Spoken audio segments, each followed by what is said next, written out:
जहां तक जम्मू कश्मीर की बात है, वहां जीते कोई भी हारे कोई भी, एक काम जो पीएम मोदी ने किया, वो काम जो कोई दशकों तक नहीं कर पाया, वो हुआ है कश्मीर में। और वो काम यह है कि वहां भर भर के वोट पड़ रहे हैं। किसके लिए पड़ रहे हैं ये तो रिजल्ट आएगा तब पता चलेगा। हो सकता है नरेंद्र मोदी को वोट ना भी दे रहे हो, लेकिन नरेंद्र मोदी वोट लेकर ही काम करेंगे ऐसी सोच से चलते नहीं। तो नरेंद्र मोदी ने आज कश्मीर को ऐसी बेहतर स्थिति में पहुंचा दिया, ये तो पब्लिक देख रही है ना कि वहां लोग बेखौफ होकर वोट डालने निकल रहे हैं, वोट मांगने निकल रहे हैं। जहां पहले आतंकवादियों और अलगाववादियों के डर से इलेक्शन का बॉयकॉट कर दिया जाता था, वहां वोट देने के लिए लंबी लंबी लाइन दिख रही है। तो ये तो बदल दिया ना नरेंद्र मोदी ने। आप खुद देखिए पहले चरण में क्या हुआ था और आज दूसरे चरण की वोटिंग में भी वही तस्वीर दिखी है। जबरदस्त बंपर वोटिंग हुई है कश्मीर में। पहले चरण में उन इलाकों में वोटिंग हुई थी जो अलगाववाद और आतंकवाद से प्रभावित थे। दूसरे चरण में उन इलाकों में वोटिंग हुई है जो बॉर्डर के करीब है। लेकिन दोनों ही चरण की चुनौतियों को पार कर लिया कश्मीर ने और जबरदस्त वोटिंग जम्मू कश्मीर में हुई। दूसरे चरण में जम्मू कश्मीर के 6 जिलों की 26 सीटों पर वोट डाले गए। इनमें बॉर्डर एरिया में जहां पहले बम और गोले बरसते थे, वहां वोट बरस रहे हैं। यहां तक कि उन इलाकों में वोट पड़े जहां से एलओसी मात्र 1 किलोमीटर की दूरी पर है। मतलब जो पाकिस्तान कश्मीर हमारा है का सपना देख रहा है, वो आज कश्मीर में लोगों को वोट देते हुए 1 किलोमीटर दूर से ऐसे दूरबीन से देखता होगा, कहता अरे यार ये तो वोट देने चले गए सब।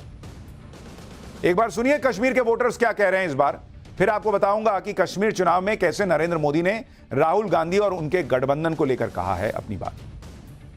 मैम मिलिटेंसी तो हमारे लिए हमेशा से इशू रहा ही है, क्योंकि आपने देखा कि एलओसी हमारे बहुत पास है और जहां लोगों ने बहुत सफ़र किया है। सिक्योरिटी अभी तक अच्छे रहा है, जो हमारा पोलिंग हो गया कम से कम 50% हो गया, तो अभी अच्छा ही चल रहा है। मैम हमने वोट सबने डालना है, लेकिन हमने इस बार डेवलपमेंट पे डालना है, विकास पे डालना है। क्योंकि ये जो एक फेंस लगी हुई है, फेंस से बाहर है और बिल्कुल पाकिस्तान के साथ सटा हुआ है।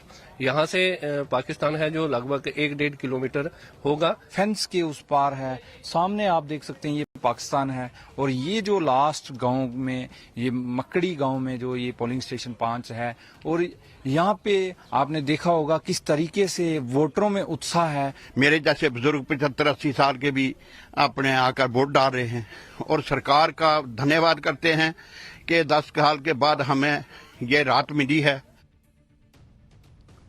दूसरे चरण में जम्मू कश्मीर के जिन इलाकों में वोटिंग हो रही है उसके बारे में भी आपको बताता हूं। इसमें कश्मीर का श्रीनगर है, बडगाम है, गांदरबल है। इसके अलावा जम्मू के रियासी, पुंछ और राजौरी इलाके में वोटिंग हो रही है। 26 सीटों में से 6 ऐसी विधानसभाएं हैं जो बॉर्डर एरिया से लगी हुई हैं। इसमें नौशेरा है, मेंढर है, पुंछ हवेली है, थनमंडी है, राजौरी है और गांदरबल है। दूसरे चरण में अभी तक जो आंकड़े मिले हैं उसके मुताबिक 50% से ज्यादा वोटिंग हुई है कश्मीर में। पहले चरण में जो बंपर वोटिंग हुई थी उसने तो 35 साल का रिकॉर्ड तोड़ दिया। 35 साल पहले जैसी वोटिंग कश्मीर में हुई थी वैसे अब नरेंद्र मोदी के राज में वहां जो 370 हटने के बाद स्थितियां बनी है उसमें हुई। दूसरे चरण में उमर अब्दुल्ला जिन 2 सीटों से चुनाव लड़ रहे हैं उन दोनों सीट पर भी वोट पड़े। दूसरे चरण में 5 पूर्व मंत्री और 10 पूर्व विधायक भी मैदान में हैं। इस चरण में नौशेरा सीट से बीजेपी अध्यक्ष रविंदर रैना भी मैदान में उतरे हुए।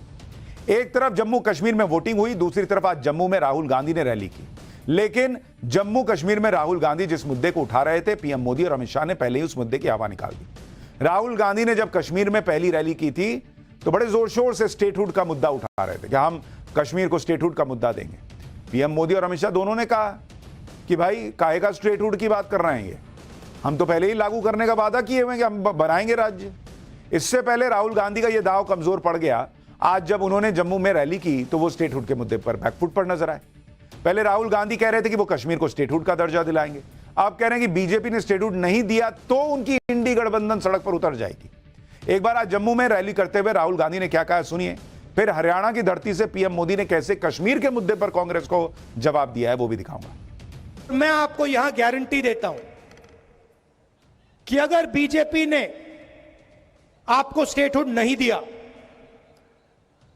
तो हम विपक्ष में हैं, हम इंडिया गठबंधन का पूरा दम आपको स्टेटहुड दिलवाने में लगा देंगे। पार्लियामेंट का इस्तेमाल करेंगे, लोकसभा का इस्तेमाल करेंगे, राज्यसभा का, सड़कों पे उतरेंगे और हम आपको जो आपका हक है वापस दिलाएंगे।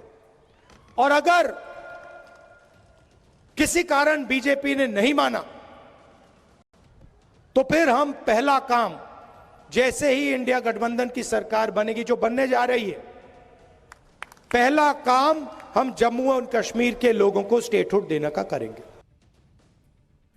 राहुल गांधी कह रहे हैं कि भाई वो विपक्ष की भूमिका निभाएंगे, यानी अच्छी बात है। वो ये तो कम से कम पब्लिक को बता रहे हैं जम्मू कश्मीर में कि अभी तक जो 370 वापस लाने की बातें कर रहे थे उसको छोड़कर जो स्टेटहुड की बात थी वो भी वहां जो सरकार बनाएगी वो नहीं कर सकती। भाई 370 राज्य की सरकार थोड़ी वापस लाएगी, स्टेटहुड राज्य की सरकार थोड़ी वापस लाएगी, वो तो केंद्र करेगा, वो तो लोकसभा से होगा, वहां विपक्ष में।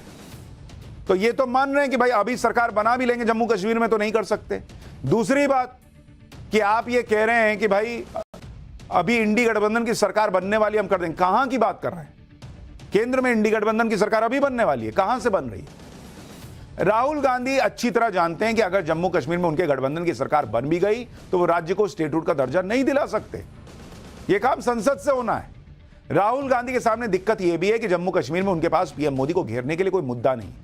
पहले के चुनाव में आतंकवाद, अलगाववाद जैसे मुद्दे हावी होते थे, लेकिन मोदी सरकार में आतंकवाद और अलगाववादियों की दुकान बंद हो गई। अब राहुल गांधी को कोई बड़ा मुद्दा मिल नहीं रहा।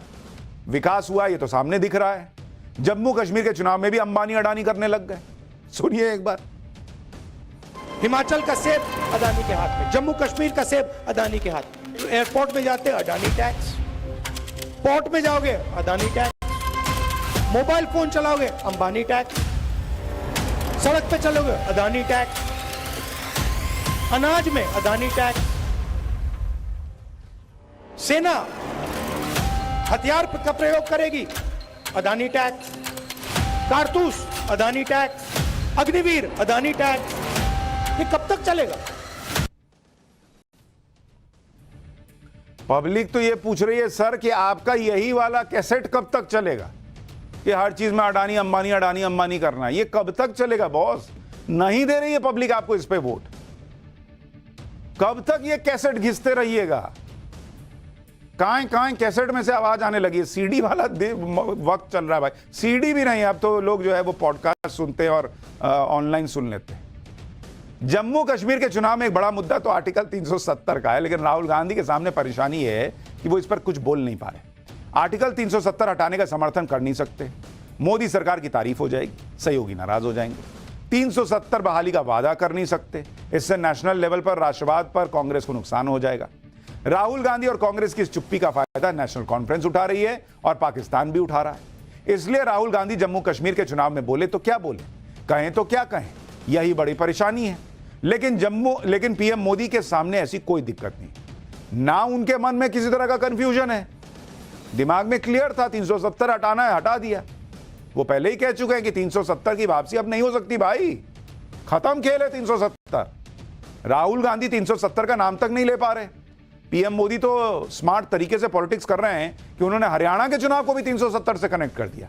आज हरियाणा के सोनीपत में पीएम मोदी ने रैली की और कहा कि हरियाणा तो वो धरती है जिसकी वीर संतानें सेना में शामिल होकर जम्मू कश्मीर में हालात को सामान्य बना रहे हैं।